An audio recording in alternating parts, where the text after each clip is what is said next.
I've been called up, I think 7 times, 7 years in a row. It's annoying. Get on with it.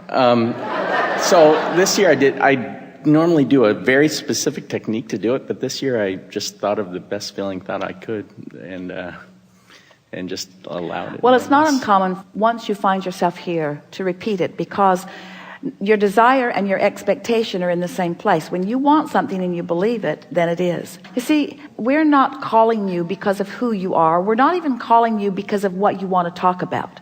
We're calling you because of the vibrational frequency that you are emanating and its relationship with, in other words, if your desire and your belief are in vibrational proximity, then you light up in a different way. Well, you join us on this disc. So what are you bringing today? Just a couple things. So somehow intuitively, I knew this last year to do the morning exercise, and I just had a fantastic year. How does one become more consistently appreciative? What is the best way to do that? Do you just always consistently choose the best feeling thought? Is there? We're going to play with you just a little bit, because we know happiness is a terrible price to pay. All right, I'll appreciate if it'll get me to what I want. Right. But we don't want you to use it as a tool to get to what you want. We want it to be what you're reaching for. Right. Alignment is what you're reaching for. That's the goal. So you're appreciating because that's when you're whole. So that would be like saying, do you think I should bring all of myself to the conversation, Abraham, or just part of myself? Well, we think you should bring all of yourself. And that's the same question as, do you think I should be in appreciation or in criticism? It's the same question. And the answer to the question is, the more you do it, the more law of attraction makes it easy for you to do. True, and so the true. answer to the other question about when do you do it is, the earlier you get on it, the more likely you are to do it. And the more you do it, the more easy it is for you to sustain it until it just becomes a way of life. Appreciation is such a nice state of being, because appreciation is alignment. And alignment is blending with broader perspective. And when you're blended with broader perspective, you have more depth and breadth to your ability to appreciate. Esther came off the stage a week or two ago and met a friend, and they went for lunch, and everything Esther looked at was so magnificent that she sounded like a crazy person as she was saying, look at that, look at that. People who didn't know her probably thought she was on some sort of hallucinatory drug, because everything looked more beautiful to Esther than it did to normal people who were looking through their normal eyes. That's what the state of appreciation does for you. When you tune to the frequency that is source. Let's start in that place, because that's something that we haven't talked about much today, and we really want to get it into this conversation. That non-physical part of you is available to flow to you and through you. And when it does, you are more than when you've pinched part of it off. So when you're in that high frequency, you hear better, you see better, you smell. Everything is better when you are tapped in, turned on to this high frequency energy. So the question, how do I learn to appreciate more? By appreciating some and liking it enough to focus. Yeah, it's a choice. Abraham, how do I learn to eat the things that taste best to me? I keep getting nasty things in my mouth.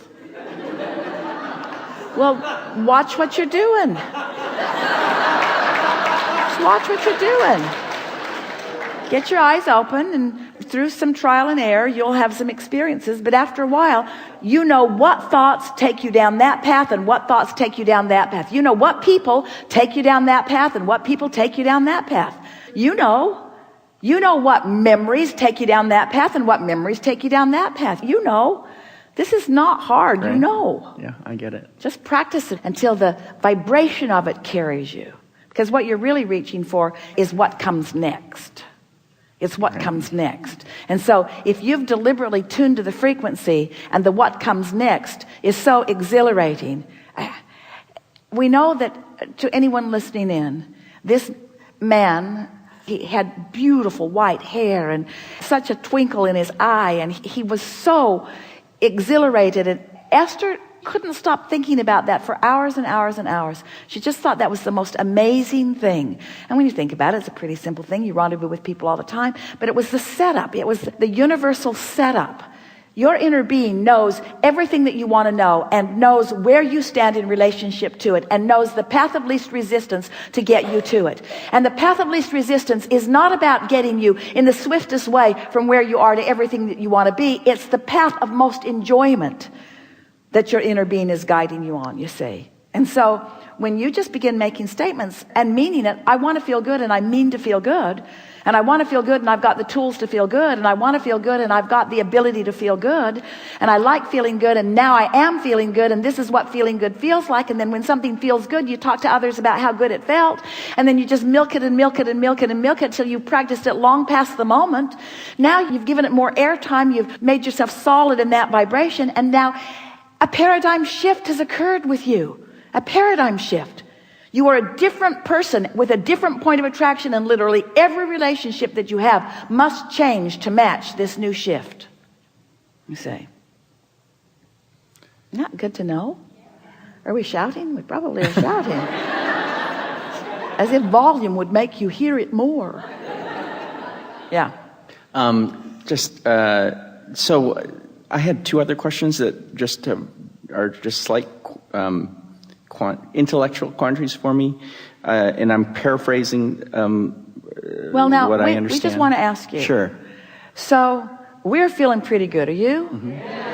And is this question? No. Well, then why would you? I agree. Why would you introduce it I into agree. this discussion at this moment? There was a pause, and I thought, well, I should ask something else, but actually, I'm done.